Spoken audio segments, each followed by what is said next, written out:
యాత్రికుల సౌకర్యార్థమై దేవస్థానం వారిచే ఏర్పాటు చేయబడిన చిన్న కార్లు, బస్సులు.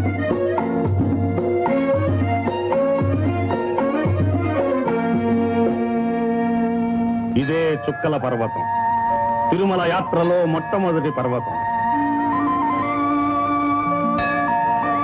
ఆ కనిపించేదే గాలి గోపురం, దీనినే అలిపిరి గోపురం అంటారు. ఇక్కడే శ్రీ నృసింహస్వామి, శ్రీమద్ రామానుజాచార్యుల విగ్రహాలు ఉన్నాయి. సోపాన మార్గంలో ఉన్న పాదాల మండపం, బ్రహ్మ కడిగిన పాదము, బ్రహ్మమురాని పాదము అని మహాభక్తుడు అన్నమాచార్య సంకీర్తనం చేసిన స్వామి పాదాలున్న మండపం.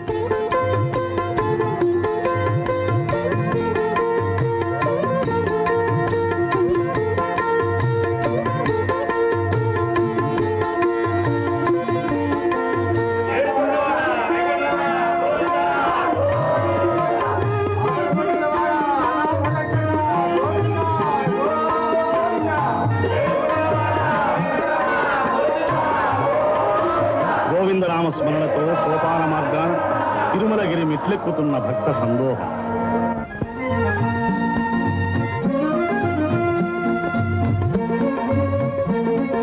కొండపైకి వెళ్లే కార్లు ఇక్కడ సుంకం చెల్లించి వెళ్ళాలి.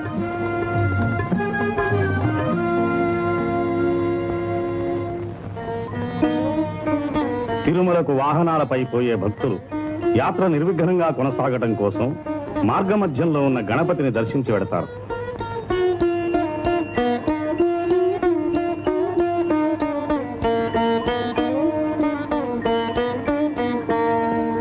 యాత్రికుల సౌకర్యార్థం దేవస్థానం వారిచే 1944వ సంవత్సరంలో నిర్మించబడిన సిమెంట్ రోడ్డు, దీనినే మొదటి ఘాట్ రోడ్డు అంటారు.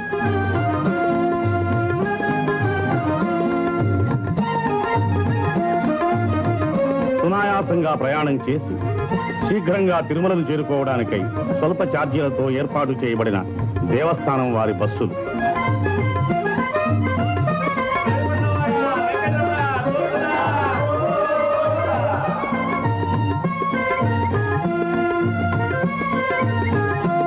ఇదే మోకాళ్ల పర్వతం, తిరుమల యాత్రలో ఆఖరి పర్వతం.